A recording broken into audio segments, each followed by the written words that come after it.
I'm the one to keep the time, so let's start. Okay, thank you. So for those of you who haven't met me yet, I am Paweł Puczkarski, and I am here a postdoctoral researcher at Oxford, but I'm also MPLS Enterprise and Innovation Fellow. And I would like to welcome all of you to our panel on the role of academia and enterprise in developing innovative industry. So first of all, I would like to introduce our speakers. So we have Jakub Rakoczy, who represents Innovate UK. And you've done it. We have Eileen Modral, who represents Oxford Investment Opportunity Network.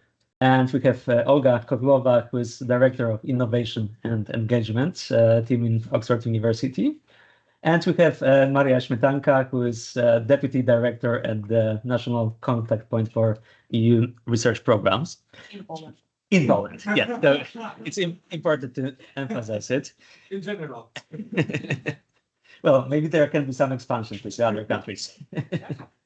I'm very glad to have you there with us on panel, and we're really looking forward to all of the comments and opinions that you are going to provide. And I think that we're going to talk about this very important topic that already emerged at our conference. So in principle, the main topic that we discuss is about academic leadership. But I think that already in the previous panels, the topic of innovations appeared quite a lot. And I think that it's not a big surprise because simply innovations play a very vital roles in our society. And this is for multiple reasons. And just to start with the most basic material level, we want our economy to grow. We want our GDP to grow, and we take it for granted. And in order to achieve it, our best answer is to innovate. So we claim that if we innovate, then we'll be able to obtain economic growth. But actually, there is so much more to the role of innovations in our lives or in our society. Basically, I think that we can say that innovations are like a universal tool. So whenever there is some crisis or some problem to innovate, to resolve, we say that the solution is to innovate.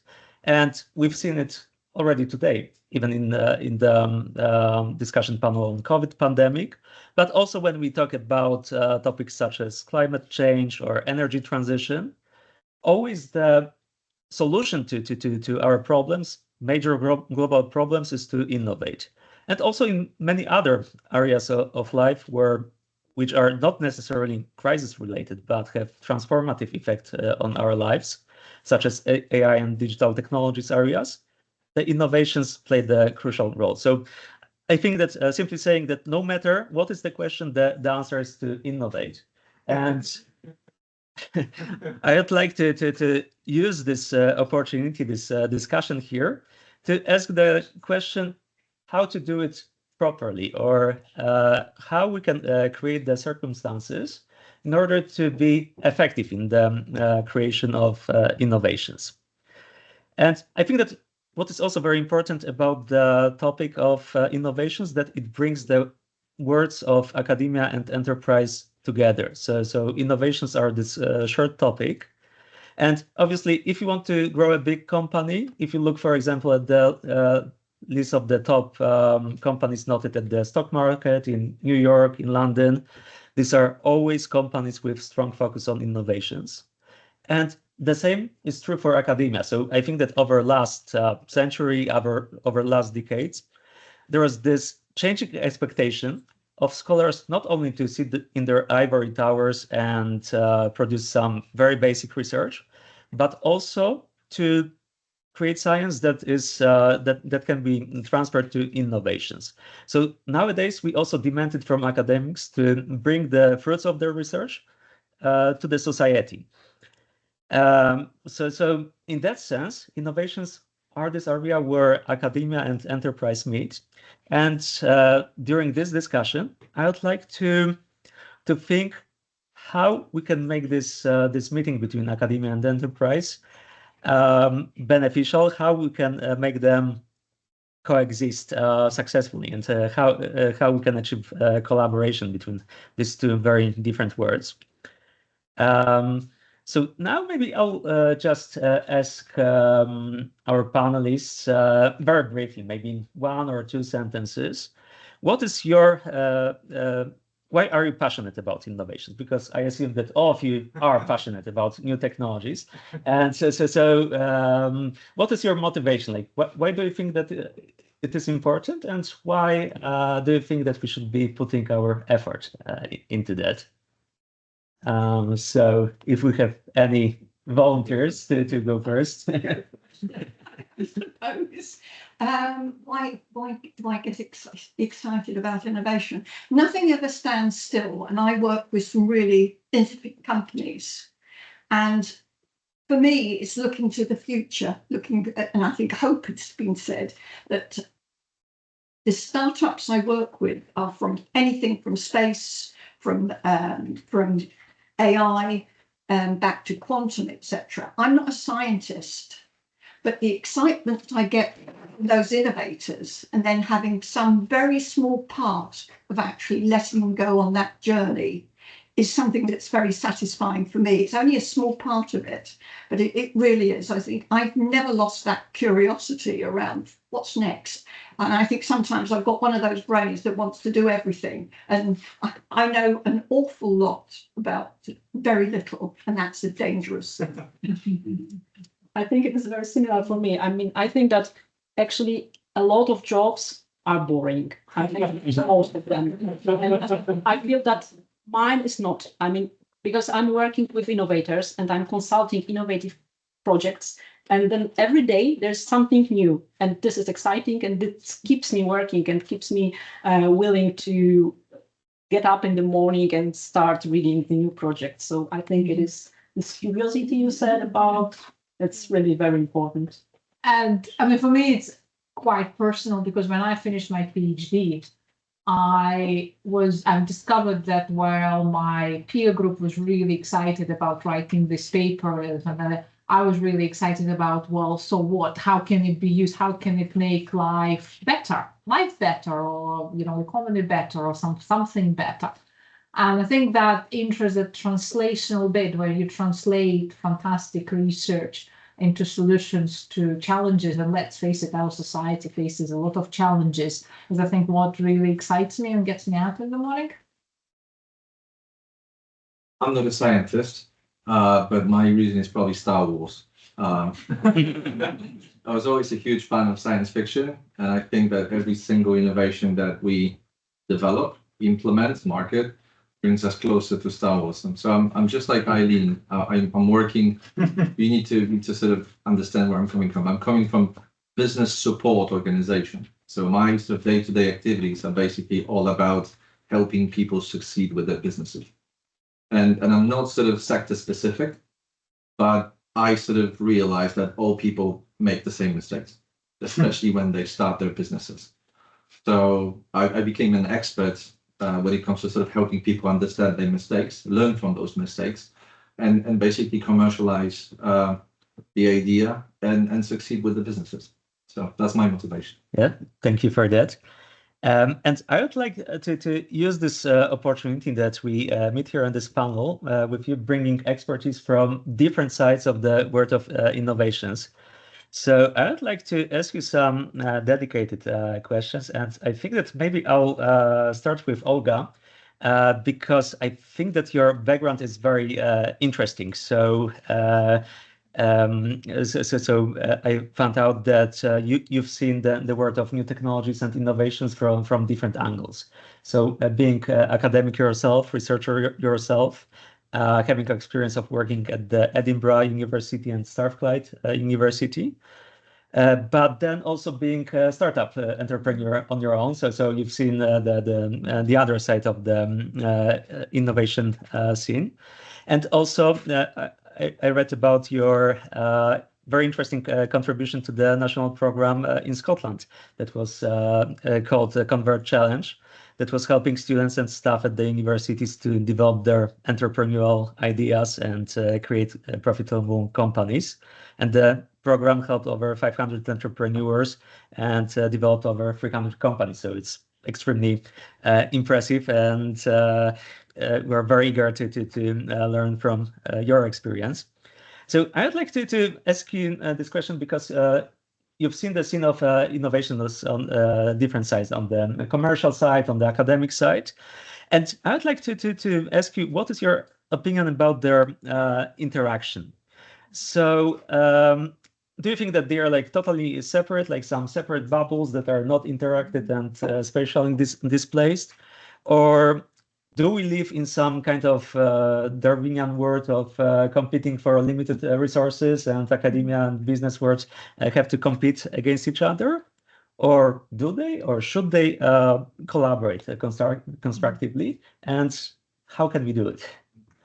Well, it's a great question, and I think where I'm coming from, first I want to say that the fundamental science is absolutely critical, because fundamental science is what becomes an innovation in 10, 15, 20 years time. So unless we have this and we constantly move scientific frontiers, we're going to run out of the fantastic thing, that is coming in. The Oxford vaccine that everybody talks about is many, many years of basic research.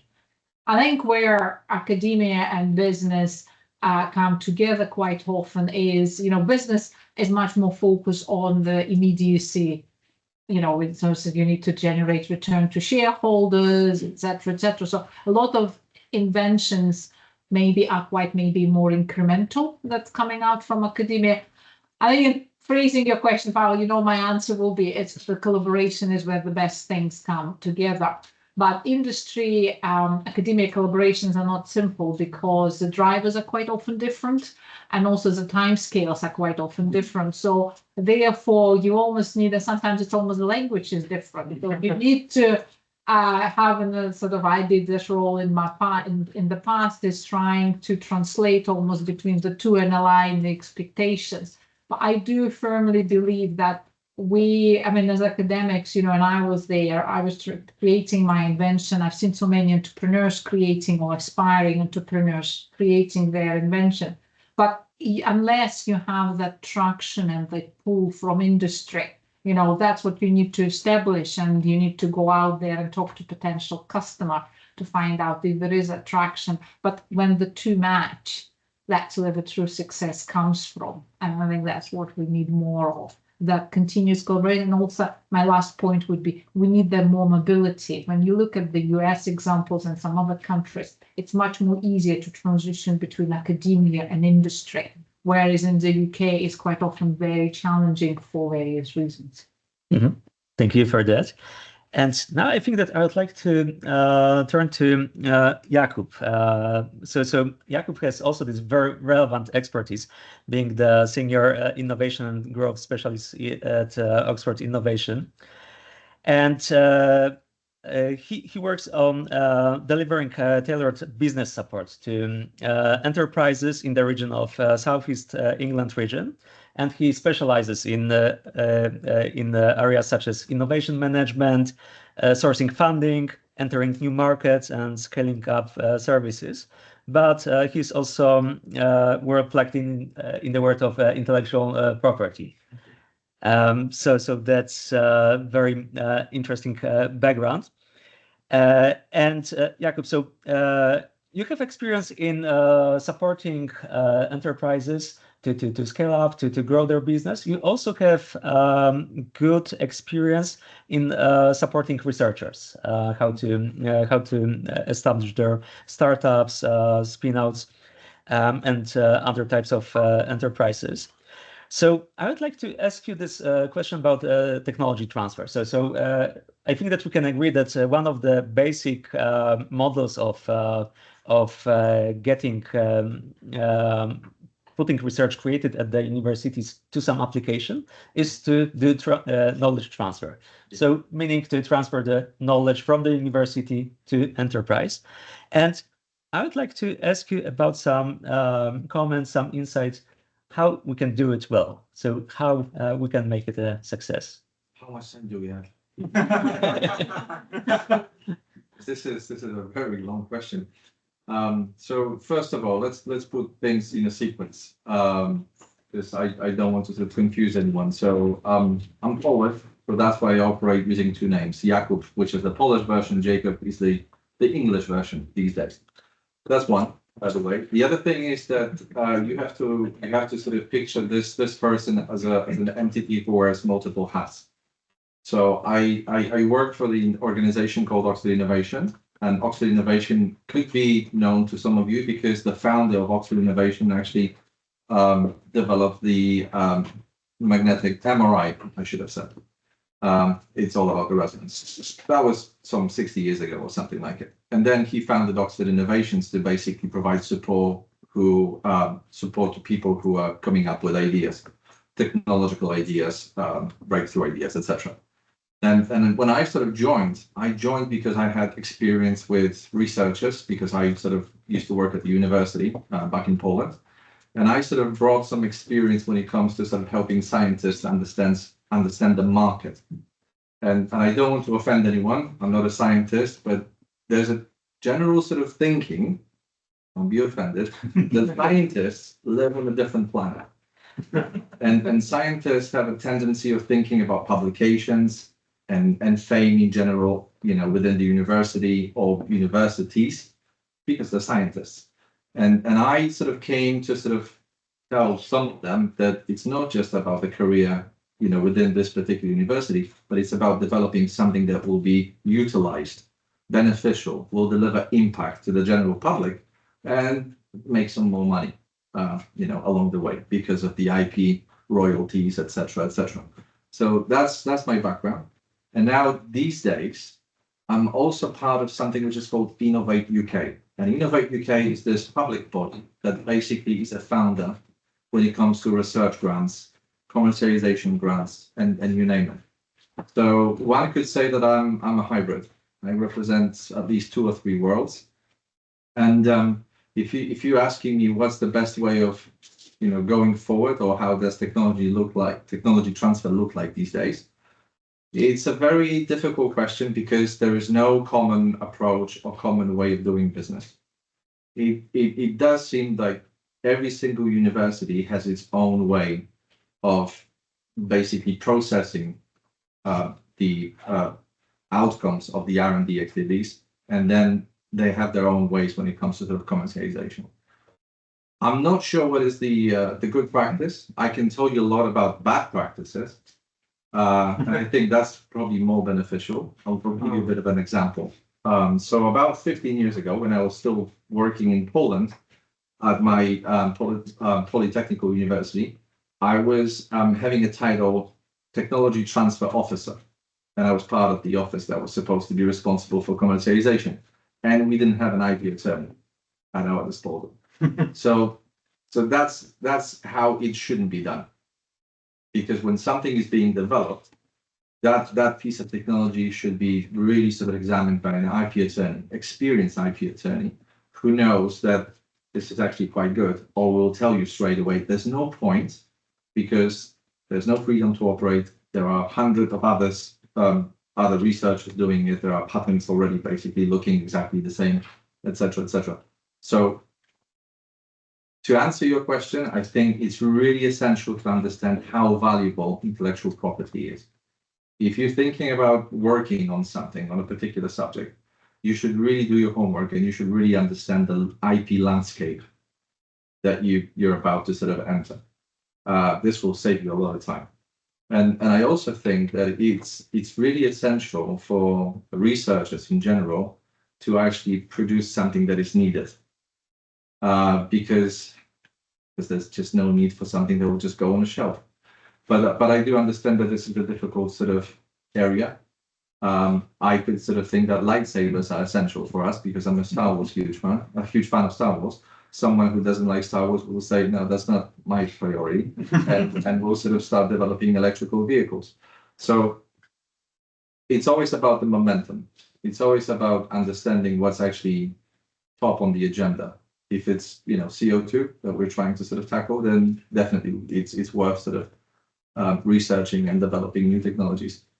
But ultimately, I think we need to speak more, especially with the technology transfer officers, because scientist lives in his bubble, or the researcher lives in his or her bubble.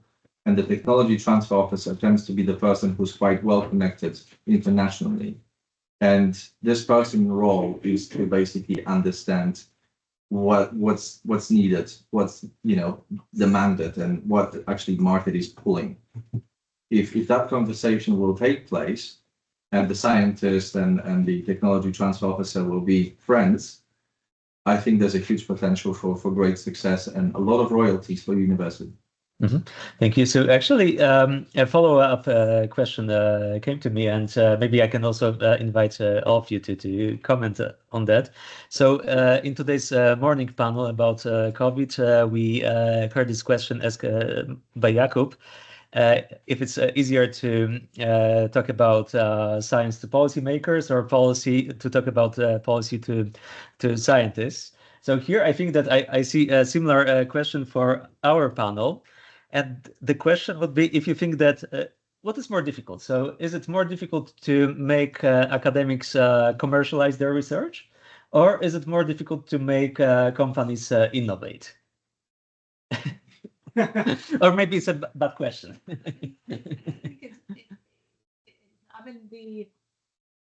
I mean, my personal opinion is that a lot of academics, they have very entrepreneurial mindset, because in order to be a successful principal investigator, you're going to have to manage budget, you have to sell your research because you constantly pitch it for different funding, you manage the team, etc., which all the things that you will need for entrepreneurship. But I think the drivers are quite often differently, because to be a successful entrepreneur, you need to have that interest in money. Which I think academics are more driven by impact, and I think quite often is what I'd like to see is more commercially aware academics. That I think is certainly helpful. I think with industry, whether to get industry sort of interested in innovation, I think the big challenge comes to the SMEs. Large companies, they know the importance of innovation. They have whole departments, that's not. But for SMEs, they're so focused on the day-to-day, and that's why a lot of SMEs, particularly in the UK, don't scale. We don't have the medium-sized companies. We have tiny companies, or we have large companies, and they don't scale because they don't embrace that innovation. And in order to do that, what you have to do, it's first of all, educate the kind of the executive team, but also what we're trying to do is give students entrepreneurial mindset, because they will come in, when they graduate, they will work in these companies, and hopefully if they have this mindset, they'll embrace innovation. For successful economy, you need both. Yeah, you're right. This entrepreneurial mindset is very important. And I think that, both things are difficult, and you have to change language and speaking with academia and speaking with business, show them different benefits, because there will be different drivers for different types of organizations to innovate. And I think this is very difficult, so that either academia and business will understand that together they can do more, and that there can be different goals for different type of institutions to do something together. I was going to say it's quite a changing landscape. You say large corporates, etc. If you think within the medical side of things, the research and development now, all of the big corporates have closed down their R&D, particularly here in the UK, and they're actually looking to the SMEs. But then if you look at the universities spinning out, and I think you said around the disconnect, from an investor's perspective, very often getting it right. IP is one thing to get right, but it's actually targeting that business, how it's set up. I was at the launch of something called 10U, which is the 10 universities that have developed here in Oxford. The way they spin out is highly skillful now, so investors can see there's an opportunity. So many universities get it wrong. We talk about the funding and the finance, but their research has to pay for itself. And sometimes the terms they put in, and from an investor coming in with a shareholder agreement, articles of association, universities say, well, we'll take 4% of royalties once it starts making money. From an investor's perspective, right at the very beginning, if they're putting equity into it, they can never see an exit for them or an upside for them, because all of that is going to be taken back into the university. So I think things have moved on, and there are frameworks now that have been put in, not for just the IP, but for also how you spin out companies. But here in the UK is completely different to the US. You know, we talk about that valley of death and that investment where it comes. It's the quantum of investment. You know, the US can put large amounts of money in. Here, we're much more cautious. And if you look across Europe, I've been working with Europe for quite a lot of different things and how it's set up. The biggest investors in early stage investments, the British Business Bank here and the European Bank, it's far greater than any of the private equity that's going into businesses. But the way that that investment is done, if you talk around maybe Romania, etc., it's all around infrastructure and infrastructure investment. There is a disconnect between the level of investment and how equity works across the whole of them, and the levelling up is coming. Maybe what's happening in Ukraine, etc., the need for innovation, COVID, what happened, there is a much more acceleration of change and how it develops and how it's going forward. Mm-hmm. The other thing that I also wanted to sort of flag is that you may sort of think that the world is changing, that people are changing their mindset and they're now sort of more progress driven, etc., etc. But I just wanted to sort of say one or two sort of sentences about the non-dilutive sort of option, grants. So we have Innovate UK grants, you know, originating from this country. We have European grants, and we actually help people apply for those in great numbers. And you wouldn't believe, every single application, almost every single application that we go through is basically making the same mistake. People have the wrong mindset from day one because they think that the R&D is the most important part of the paper. It's not, because it's not R&D for the sake of R&D. It's R&D for the sake of benefit, the impact. So the impact is I don't know why, but it's just not there, not in people's mind. They need to sort of realize that we're doing R&D because we have a goal, and that milestone is over there. So this is why we need the grant money, this non-dilutive option, because we're an early stage company, and with the grant we'll get there and we'll finally commercialize and we'll start making money. We'll become a business. So then this becomes commercialization, and it's sexy. You know, the British Business Bank will be happy to invest. People will be happy to join that team, etc., etc. Mm-hmm. So that's the obstacle that we see almost every single day. Yeah, so I think that it's very interesting. So we have this kind of tension between the goals that we want to achieve, but also resources that we have available to fund our research and our enterprises. So maybe I would like to dig a little bit deeper into this topic, and especially I would like to invite Eileen to say a little bit more about this topic, because I think that Eileen is in a perfect position for that, being investment manager at Oxford Investment Opportunity Network and finance specialist with over 20 years of experience in fundraising and international business development for Oxford Innovation. And she's also she works on supporting angels within the Oxford Investment Opportunity Network. So I don't know if we can call you Archangel. In that sense. Yes. So all of us, who have experience of doing some experimental research, of running lab, we know that it's very expensive, and you can't really fund it out of your pocket money. In order to innovate, you require some stable and reliable access to funding sources. And that's very often the problem for the academics. So we want to innovate, but maybe we're not that great at applying for financial resources. So I'd like to ask you, what are the best systematic ways to financially support innovation development? So how to make it easier for academics so that they can focus mainly on the academic side, or maybe on the also like on the business side if they can this kind of features. Easy is not the best way. It's adversity that actually makes you stronger, I think. Oh, wow. From the investors themselves are normally from us, but we're very early stage, so $500,000 up to about 2 million is the interest of that stage of raising investment. So very often the first outside investment. Most of the angels that within our network are actually been there, done it themselves. Itself, they've made their own money, so they're investing in opportunities. Usually around the people. So it's not formulaic of how you raise that investment, how you connect with investors. And I think the biggest thing that helps investment is luck. Right place, right time, talking to this right investor.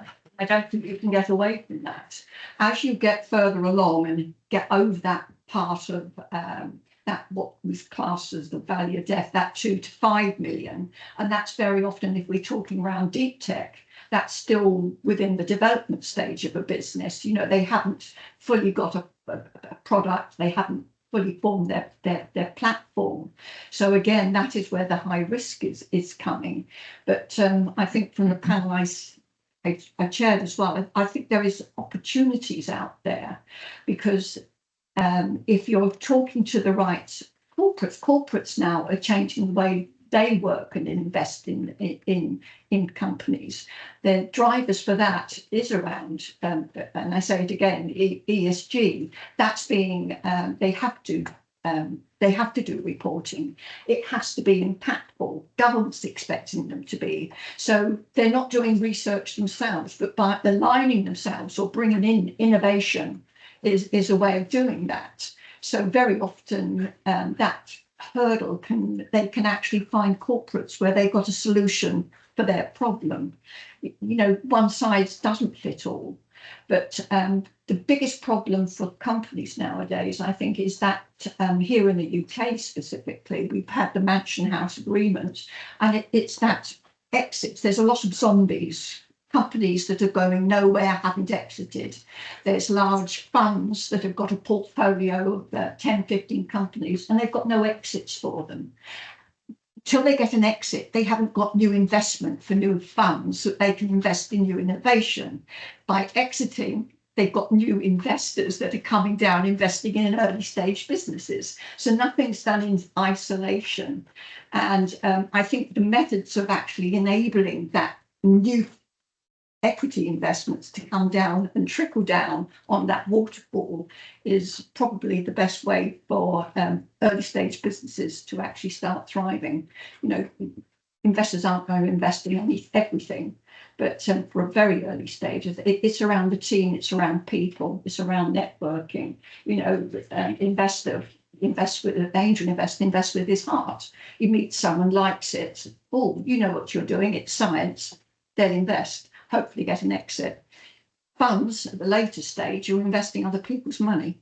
They have to have a tick box of what's happening. Does it fit our criteria? Does it fit our goals? Will it be able to report? So yeah, doesn't answer your question, but it just says the dynamics are varied. Right. Yeah. Thank you for that. And I also think that in the spirit of the previous panels, I really like this idea of asking some questions not at the end of the panel, but also in the middle of the panel. So I wanted just to do a quick check if there are any questions so far. But yes, we have one question there.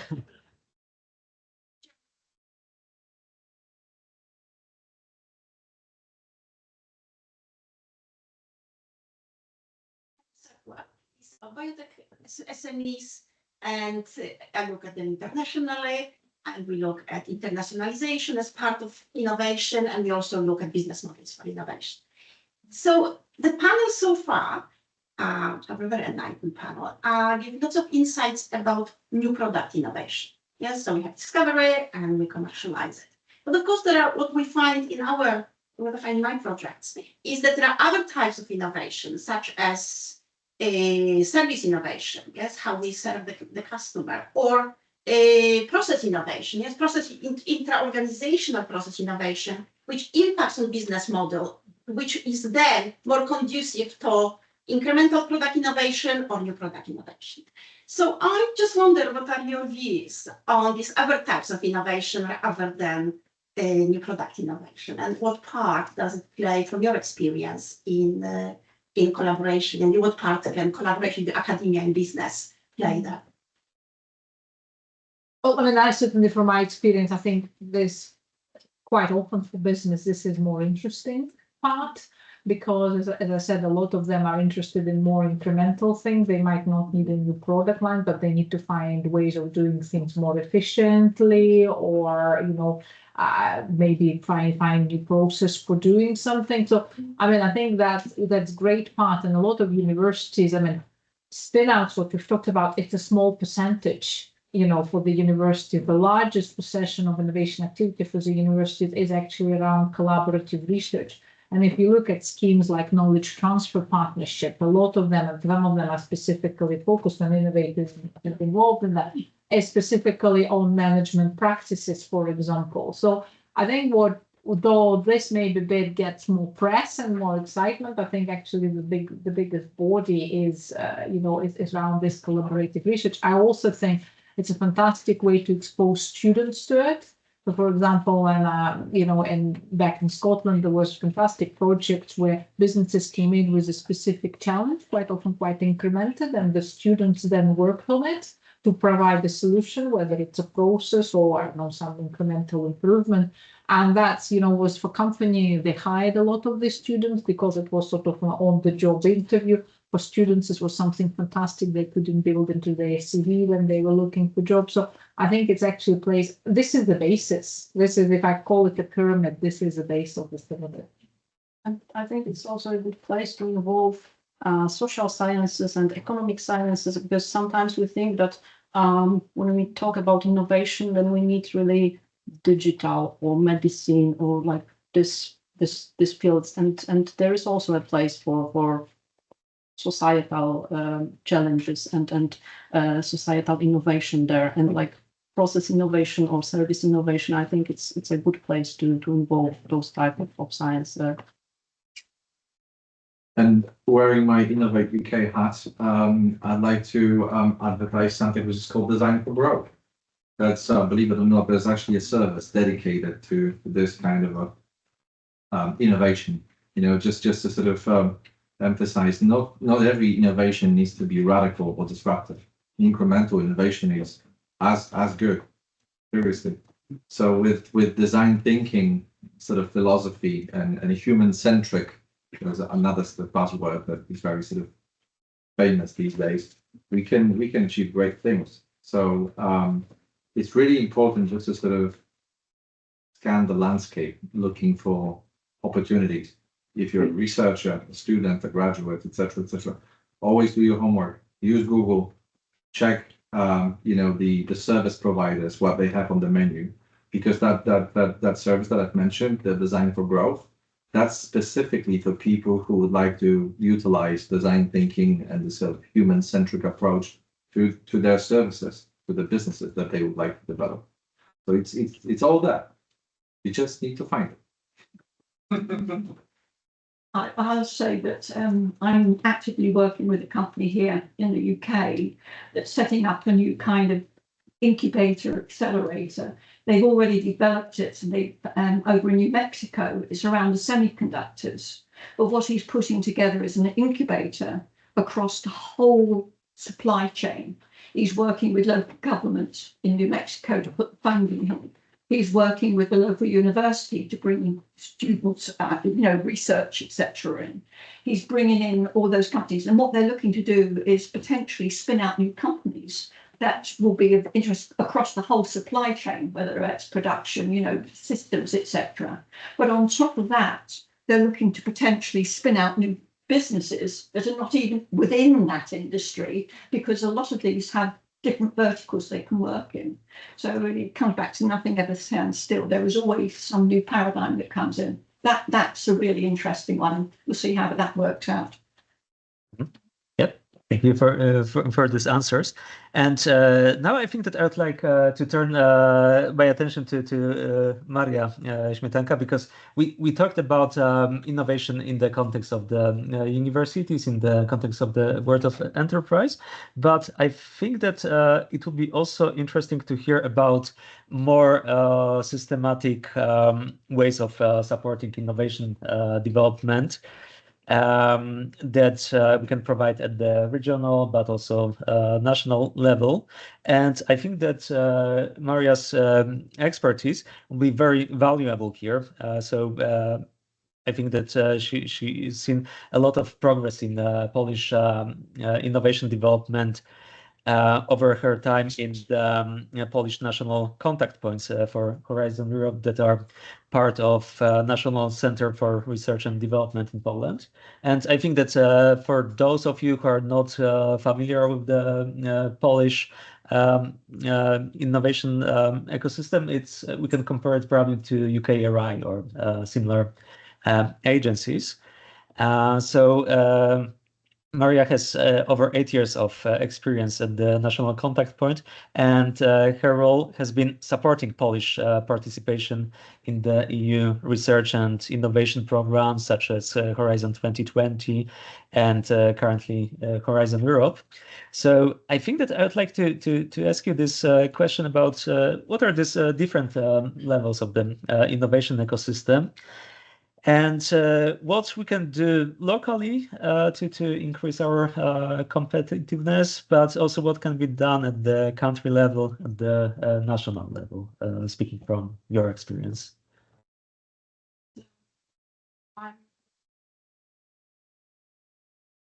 And there are those contact points in every country which is taking part in Horizon Europe. And we are trying to help Polish participants to be active in the program and apply for the projects. And as all other contact points, we are providing a lot of trainings, webinars, consultations, whatsoever. And the largest amount of questions we get from the beneficiaries is how to write a budget, how to construct budget of the project. And I don't want to say that money is not important, it is important, but actually it should be the last part of preparing your project. And at the beginning, you should think about what I want to do, with whom, and why. As you said, like the impact, it is crucial. And like in Europe, we have really a lot of bright scientists, because the amount of best papers, scientific papers written in Europe is really huge, but the amount of innovation is huge in Europe. It's not so huge.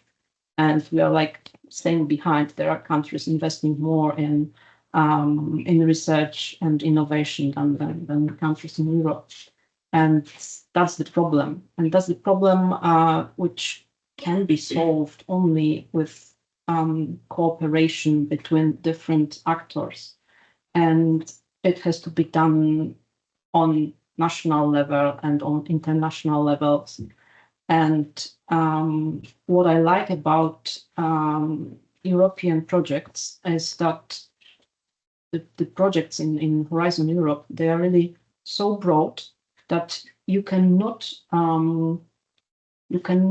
make a project without cooperation between academia and business. It is not possible. And usually when you have academia and business and you like take them in one room, then they are not speaking the same language and they can not easily understand each other. So they have to see the benefits from cooperation, and they have to, there can be different benefits for different type of institutions, but this is something we are trying to show them. We are inviting different actors and trying to share their experience. And this experience is very, very different because there are different reasons for academia going through projects and different reasons for business. And that's okay. I mean, we don't have to have the same goals. But this combination, I mean, academia thinking more long-term and business thinking more about short-term perspective and about making money from this innovation. The combination of this gives us really a unique opportunity to achieve something. So this is something you need to support on every level. And what is important is that you will have different funding opportunities because, I mean, innovation is risky. And it is difficult to expect from the companies, especially from small companies, that they will like to be in this risky business for their own money. We need to help them.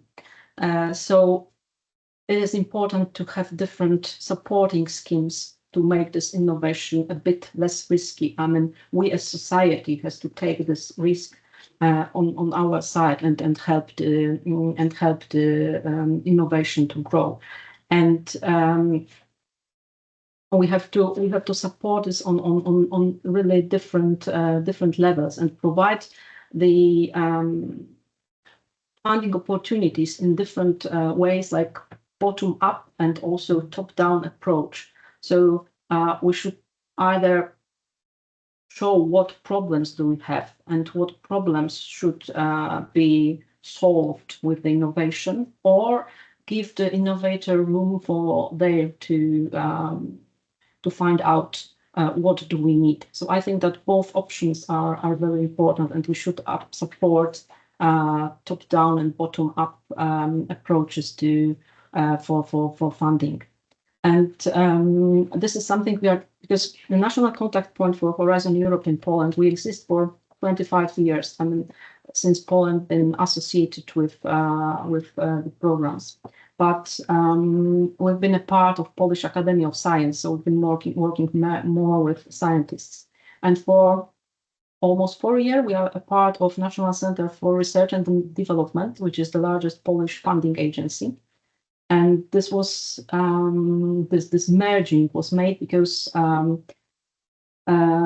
there was a plan to combine this national funding with European funding in a more precise and in stronger way, so that there can be a kind of chain of projects. And national projects are a point to start for organizations and to learn how the idea of projects is working, and then they can go to more complicated and more difficult projects as European projects, where you need the larger cooperation with different actors and but also the impact is much longer, much larger. Mm-hmm. Yeah, thank you for that. So I think that we're naturally heading to this topic of the collaboration at the European level, and I would like to ask to all of you this question about the importance of the supports or European collaboration in innovation.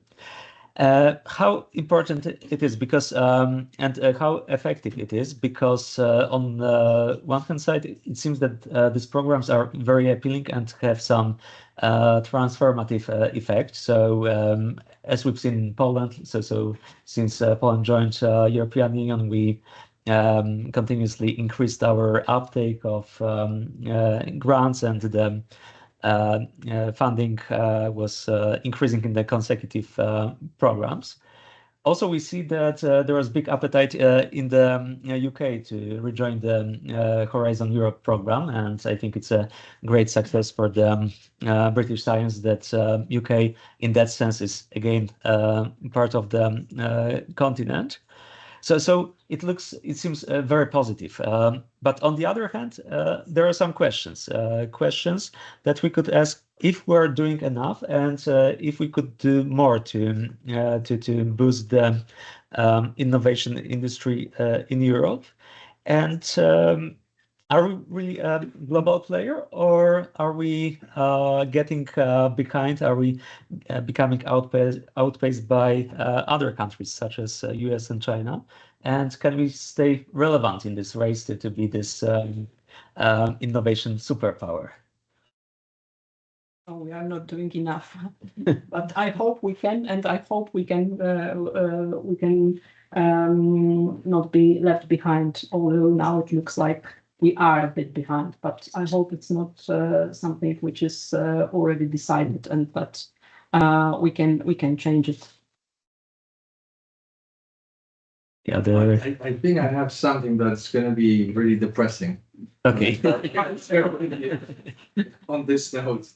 So I don't have the source. We would need to sort of find it, but I've read an article a couple of days ago basically saying that China is now the biggest IP powerhouse on this planet. I think it was back in 2023 when China as a country registered something like 2.8 million new patents, when the EU, I think, registered only something like 350,000. So the difference is massive. America was number 2 with 500,000. If I remember right, I could be very inaccurate. But yeah, strength in numbers, I'm afraid.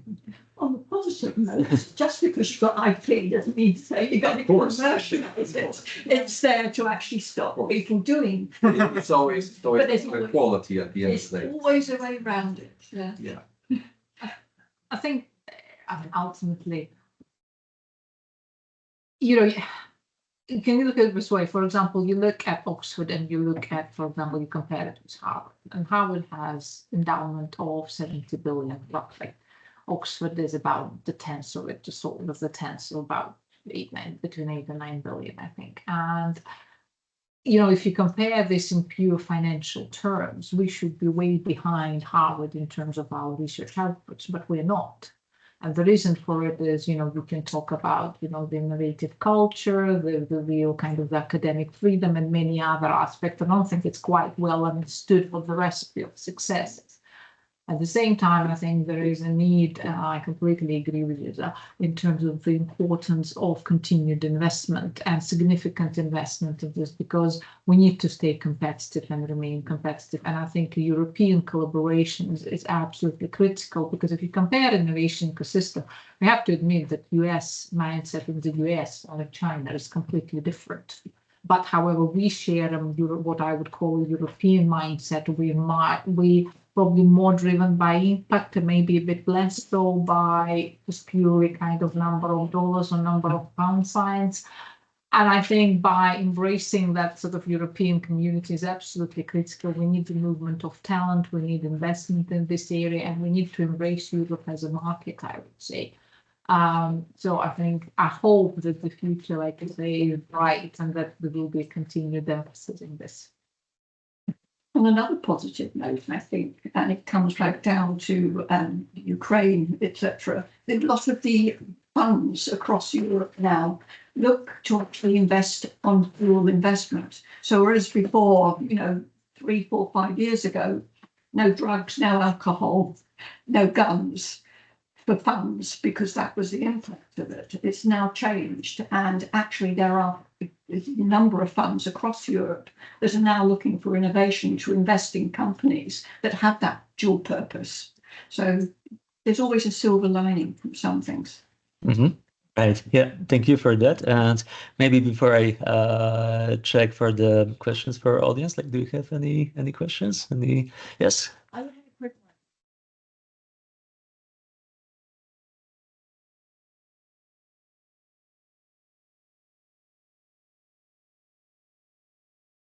I wouldn't be able to expand. I just remembered the number, the staggering number. I think it's probably mostly universities, Because the other thing that I remember from this article was basically the information that China releases in one single year, the amount of engineers that is basically equal to all US engineers currently living.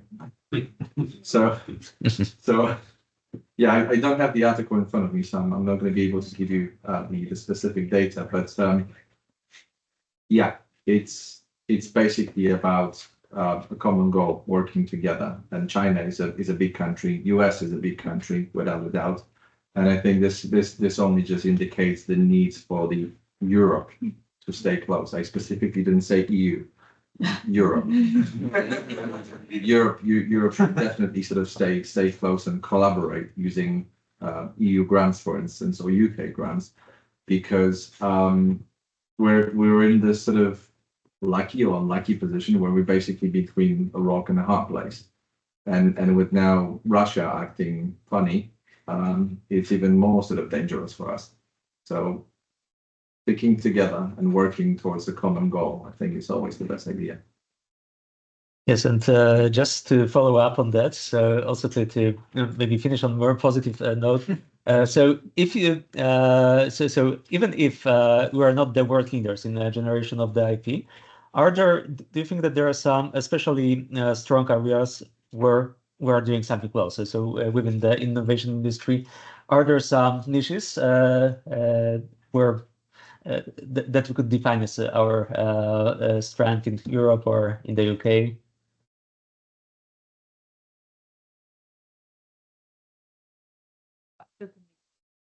Is traditionally very strong around, I think, some of the life sciences areas. Particularly also, I think certainly quantum is considered an area where UK potentially could be world leading.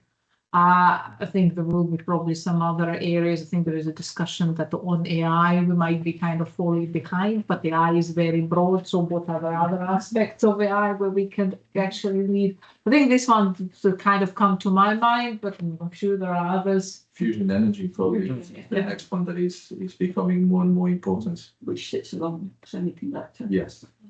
And we should be fast in case of new technologies. I mean, not to wait until the niche is already taken, but like be the first one, and not to try to fight for those niches which are already taken. As it will be difficult. Yes, thank you for It that. comes back to that basic research always. Yes, it is. Bedrock of Yeah. it. And let me just check if there is any last quick question. Yes, I see there is.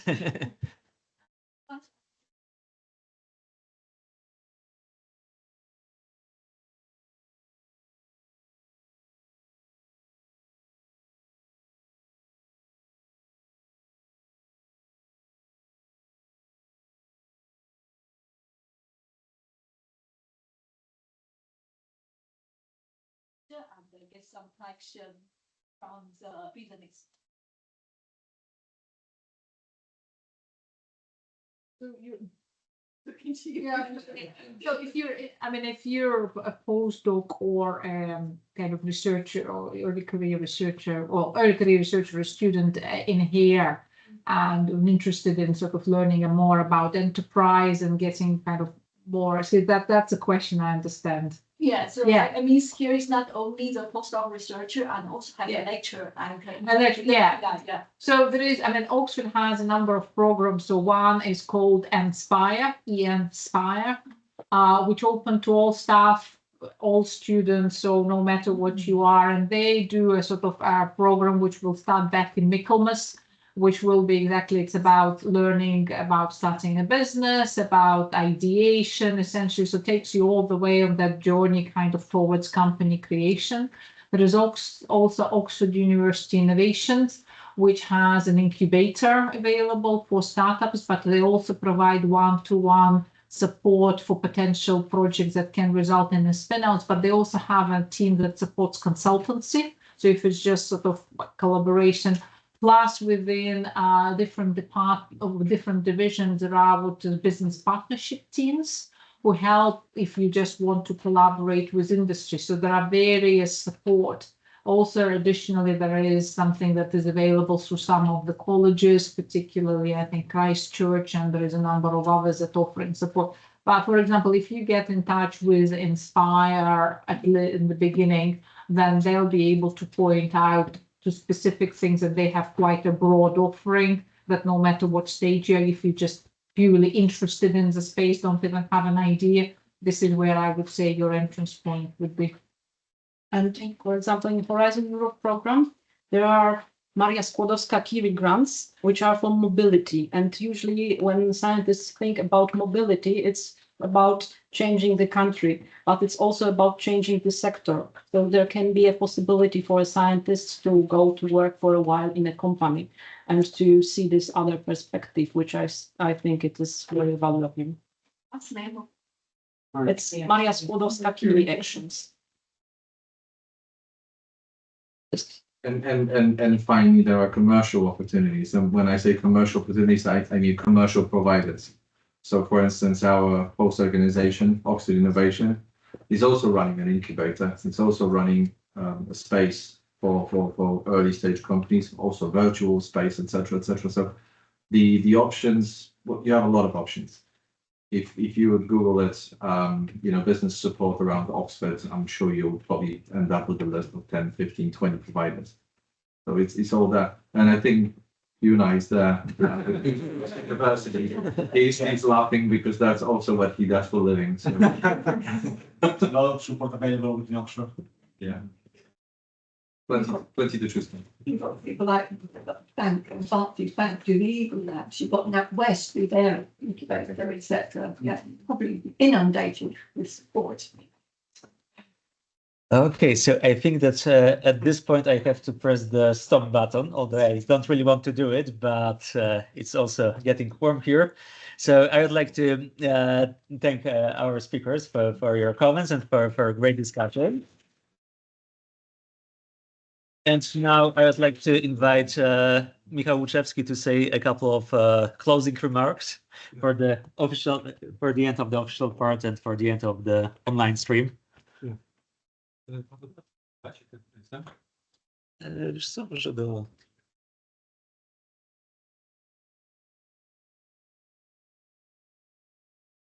So for those of you who started the day with us, you know that I promised 2 definitions of academic leadership.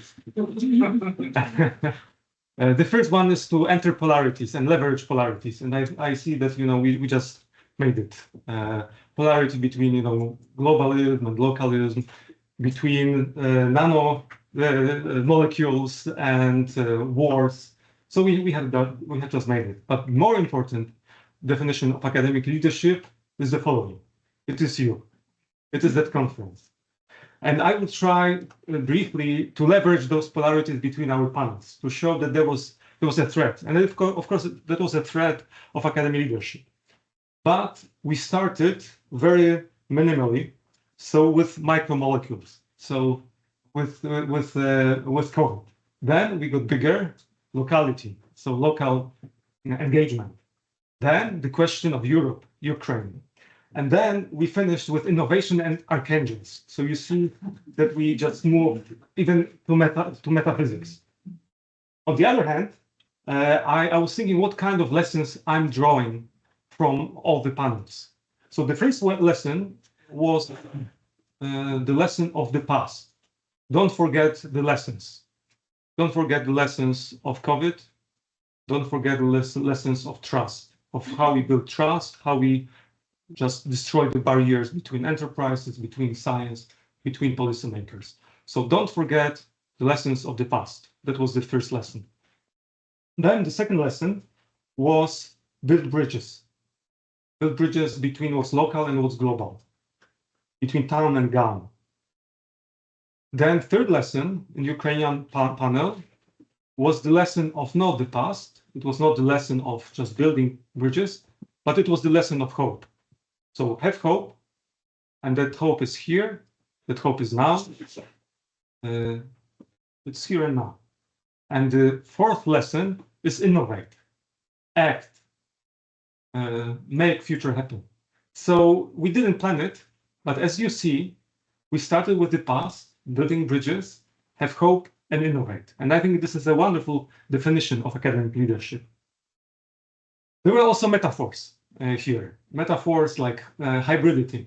Even during the last panel, Jakub used that metaphor. But there were some people using that metaphor, that we have hybrid identities. There were people coming to that stage saying, I'm not a scientist, as if it was a sin not to be a scientist. But we were all acknowledging, and it's good. It's good that we are just different here. So those hybrid identities, very important. There was also that metaphor of a university world and the other world. The other world meaning, you know, the real world, sometimes people said. And the real world, maybe you heard it, was knocking at those doors, at this door. Yeah? So shuffling, I'm here. But here we are very safe. It's our world, but it is also a real world. And because we have that company, that friendship, we can also engage with that world that is full of rhythms and uncanny noises. To make that happen, we had to go through the process of leadership, through what we call creative interchange. So we interacted. We didn't start that conference punctually, and it was very good because we wanted to interact. So we had the 15 minutes of interaction, and then we kept on interacting. Then we appreciated one another. You know, I know scientific conferences, scholar conference, where the point is to criticize, to destroy, to show that you are smarter. Yeah? And here it was something totally different. So we appreciated one another, and it's a very important lesson.